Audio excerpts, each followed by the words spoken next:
बिस्मिल्लाहिर्रहमानिर्रहीम। अस्सलामुअलैकुम नाज़रीन कराम, नई वीडियो में आपको खुश आमदीद कहते हैं। आप जानते हैं कि आज इमरान खान इस्लामाबाद पहुंचे। सबसे पहले वो जुडिशल कॉम्प्लेक्स गए और जुडिशल कॉम्प्लेक्स के अंदर गए लीगल प्रोसेस करवाने के बाद वो इस्लामाबाद हाई कोर्ट पहुंचे। इस दौरान उनकी अहलिया बुशरा बीबी भी उनके साथ मौजूद थी। एहतसाब अदालत में आज इस हवाले से जो कुछ हुआ मैं उस पर बात करूंगा, लेकिन आज मनाजिर बड़े काबिल दीद थे। लगता है वो ताकतवर जो इमरान खान को आइसोलेट करने की कोशिश कर रहे थे, जो डराया धमकाया गया लोगों को कि आप मत आएं, ये हो जाएगा वो हो जाएगा। आज इवन एक बार फिर इस्लामाबाद हाई कोर्ट ने यह बताया कि दफ़ा 144 लगी हुई है। अब मालूम नहीं इस्लामाबाद की पुलिस ने वैसे तो दफ़ा 144 नाफिज की हुई है, लेकिन जजेस के खिलाफ या सुप्रीम कोर्ट ऑफ पाकिस्तान के खिलाफ जलसा करना हो तो उस वक़्त ये दफ़ा 144 क्यों एक्टिव नज़र नहीं आती। तो इमरान खान जुडिशल कॉम्प्लेक्स पहुंचे, उसके बाद इस्लामाबाद हाई कोर्ट पहुंचे। सिक्योरिटी के इंतहाई सख्त इंतजाम थे। ये इस्लामाबाद हाई कोर्ट की नई बिल्डिंग थी, ये वो वाली बिल्डिंग नहीं थी जहां पर शीशे वगैरह टूटे थे और खान को गिरफ्तार किया गया था।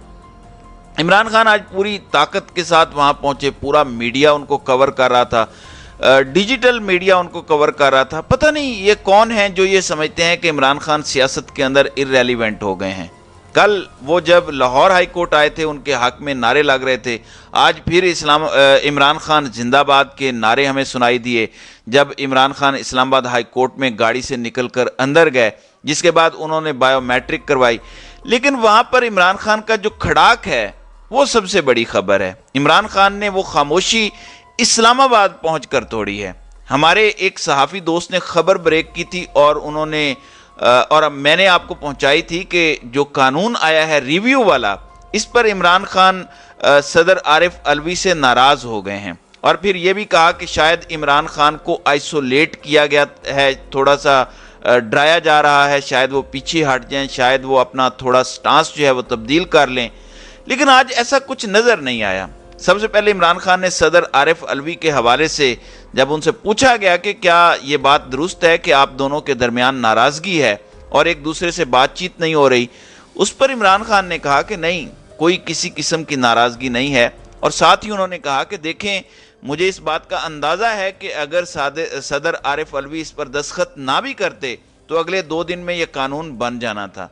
तो ये बात दुरुस्त नहीं है कि मेरा उनसे राब्ता नहीं है। फिर उन्होंने इलेक्शन के हवाले से गुफ्तगू की और कहा कि इलेक्शन के अलावा कोई चारा नहीं है, यानी कोई मुतबादिल गुफ्तगू नहीं की। कहा कि इलेक्शन के अलावा कोई चारा नहीं है और हमने मुल्क की खातिर मुज़ाकरात की दावत दी है और इसके अंदर कोई किसी किस्म का ज़ाती फ़ायदा या नुकसान नहीं है। इस दौरान नाज़रीन कराम, इमरान खान अच्छे खासे खुशगवार मूड में दिखाई दिए, कोई परेशान नहीं थे। लग नहीं रहा था कि उन्हें कोई प्रेशर है या गिरफ्तारी से मुताल्लिक कोई खौफ है। इमरान खान ने एक बार फिर गवर्नमेंट और इस्टेब्लिशमेंट को लताड़ा। उन्होंने कहा कि गवर्नमेंट और इस्टेब्लिशमेंट एक ही पेज पर हैं और इस्टेब्लिशमेंट ही गवर्नमेंट चला रही है, जिसका मतलब यह है कि इमरान खान अपने स्टांस से बिल्कुल हटते जो है वो पीछे हटते बिल्कुल दिखाई नहीं दे रहे। जाहिर है उनको पता है कि उनका वोटर, उनका सपोर्टर उनके पीछे खड़ा है, बावजूद इसके कि बहुत से लोग छोड़ के चले गए हैं। तो वो अब किसी की परवाह क्यों करेंगे। अब तो इमरान खान ने घुमा के रख दिया है। इमरान खान ये भी कहते नजर आए कि लोगों ने पीटीआई छोड़ने का ड्रामा किया और कल जियो ने भी यही खबर दी थी कि कुछ रहनुमा वापस आना चाहते हैं। इवन इमरान खान ने खुद उनको रोक दिया कि किसी मुनासिब वक्त पर आपको कहा जाएगा कि आप वापस आएं और पाकिस्तान तहरीक इंसाफ को ज्वाइन करने का ऐलान करें। तो बड़ी अजीब सी सूरत हाल है। एक जानिब पाकिस्तान तहरीक इंसाफ को तोड़ा जा रहा है, दूसरी जानिब नून लीग के अंदर से आवाज़ें आ रही हैं कि किसी को माइनस नहीं किया जा सकता, तहरीक इंसाफ का वोटर ही फैसला करेगा। और ये मैं नहीं कह रहा, ये शाहिद खाकान अब्बासी कह रहे हैं कि कोई माइनस नहीं होना चाहिए, पीटीआई का वोटर ही फैसला करेगा। आपको पता है कि नून लीग तकसीम का शिकार है। वहाँ धड़े बने हुए हैं, कोई मरियम नवाज का धड़ा है, कोई हमजा का और कोई शहबाज शरीफ का धड़ा है।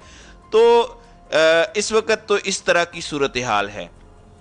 दूसरी जानिब जावेद लतीफ़ जो ये कहते हैं कि आने वाले चीफ जस्टिस मुस्लिम लीग नून को इंसाफ देना चाहते हैं, वो फरमाते हैं कि अगर काजी इंसाफ नहीं करेगा تو کسی اور ادارے کے سامنے آنا پڑے گا۔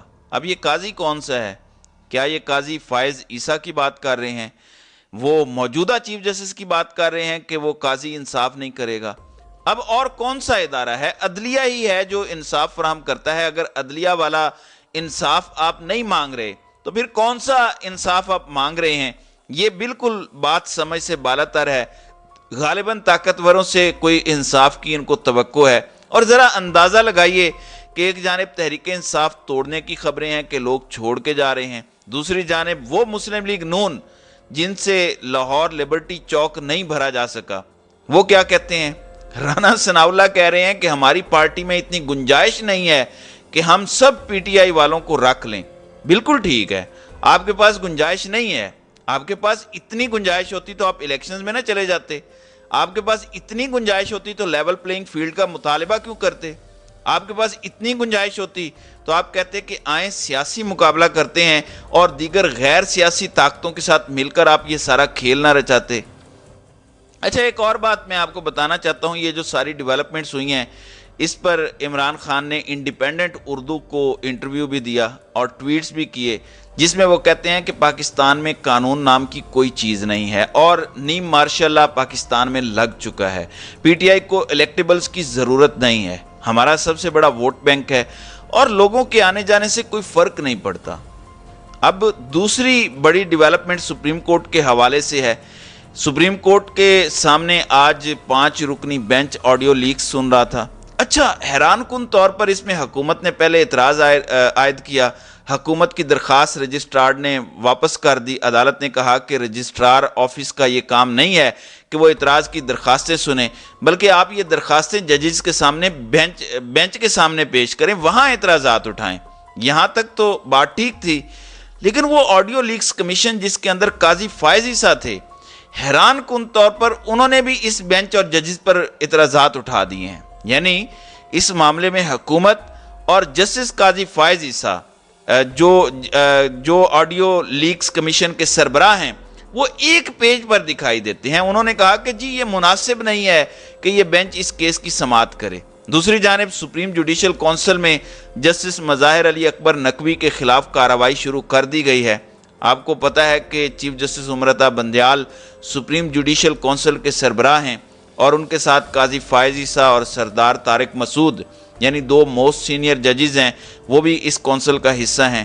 پھر سندھ ہائی کورٹ کے جسٹس محمد علی شیخ جو ہیں اور لاہور ہائی کورٹ کے جسٹس امیر علی بھٹی بھی اس سپریم جوڈیشل کونسل کا حصہ ہیں۔ پہلے نمبر پر ارکان کو یہ معاملہ بھیجا جاتا ہے تاکہ وہ جائزہ لے اور پھر کارروائی کا آغاز کیا جاتا ہے۔ اب دیکھنا یہ ہے کہ آگے کیا ہوتا ہے۔ اب کیونکہ حکومت بار بار دباؤ بڑھا رہی ہے، حکومت یہ چاہتی ہے کہ چیف جسٹس امرتا بندیال کام نہ کر سکیں، تو اب اگلا کام کیا کیا گیا ہے؟ اگلا کام یہ ہے کہ اس کمیشن پر حکومت کا اعتراض تو تھا ہی، حکومت کے اعتراض کے بعد جب آڈیو کمیشن بھی اعتراض اٹھا دے گا تو پھر معاملہ کیا ہوگا؟ آج بہت سارے لوگ کہہ رہے ہیں کہ جناب ان تینوں ججز پر بہت زیادہ اعتراض ہے، شاید بینچ ہی ٹوٹ جائے۔ آج 5 منٹ بھی عدالت اس کیس کی سماعت نہیں کر سکی اور عدالت نے دوسرے لفظوں میں بغیر کوئی پیش رفت کیے، بغیر معاملات کو آگے بڑھائے سماعت 1 ہفتے کے لیے ملتوی کر دی ہے۔ دوسرے لفظوں میں حکومت یا آڈیو لیکس کمیشن یا باقی جو ہیں وہ اپنا دباؤ بڑھانے میں کامیاب نظر آئے ہیں، جبکہ عدالت نے فی الحال خود کو ریسکیو کرنے میں بہتری سمجھی ہے۔ اور یہ ایک سنجیدہ میٹر ہے کہ جب آپ اعتراض کر دیں تو کیا ہوگا۔ چیف جسٹس نے کہا کہ ہم حکومت کو بھی سنیں گے، باقی جو لوگ اعتراضات اٹھا رہے ہیں ان کو بھی آئندہ ہفتے سنیں گے۔ تو لگتا ہے کہ چیف جسٹس امرتا بندیال دباؤ کا پوری طرح شکار ہیں۔ الیکشن کے معاملات بھی ہمارے سامنے ہیں، کمیشن کے حوالے سے موجودہ صورتحال بھی کسی سے ڈھکی چھپی نہیں ہے۔ کل عمران خان نے بھی کہا تھا، گو انہوں نے نام نہیں لیا کہ وہ سپریم کورٹ کے ججز کی بات کر رہے ہیں یا ہائی کورٹ کے ججز کی یا لوئر جوڈیشری کی بات کر رہے ہیں۔ انہوں نے کہا تھا کہ ججز کو نامعلوم نمبر سے کالز آ رہی ہیں، ان کو کہا جا رہا ہے کہ تمہاری فیملیز تک پہنچ جائیں گے، ان کو کہا جا رہا ہے کہ تمہاری فائلز ہمارے پاس تیار ہیں۔ ظاہر ہے انسان کس حد تک ریزسٹ کر سکتا ہے یہ ہم سب بڑے اچھے سے جانتے ہیں، تو یہ ایک کمزوری ہمیں نظر آ رہی ہے۔ ناظرین اکرام، اب میں آخری بات کی طرف آتا ہوں۔ میں نے پچھلی ویڈیو میں آپ کو خبر دی تھی اور بتایا تھا کہ گلگت بلتستان اسمبلی کے اسپیکر کے خلاف तहरीक अदम एतमाद जमा करवा दी गई है और 33 रुकनी ऐवान के अंदर 16 अरकान ने इस पर दस्तखत किए हैं। अब इसकी कुछ और अपडेट हुई है। मैंने आपको बताया था कि सितंबर में तो सदर का ओहदा वैसे ही ख़त्म हो जाना है, तो अब कोशिश की जा रही है कि गिलगित बल्तिस्तान में भी तहरीक इंसाफ की हुकूमत नहीं होनी चाहिए। तो कहा जा रहा है कि खालिद खुर्शीद से अपोजिशन तो पहले ही नाराज़ थी, अब तहरीक इंसाफ के अरकान भी उनसे नाराज़ दिखाई दे रहे हैं। तो इस हवाले से बताया गया है कि उनको हटाने की भी तैयारी मुकम्मल कर ली गई है। अब देखें कि आने वाले दिनों में कब उन्हें हटाया जाता है। तो नाज़रीन कराम, आपकी इस वीडियो के हवाले से क्या राय है? आप अपनी राय का इजहार कमेंट सेक्शन में ज़रूर कीजिएगा।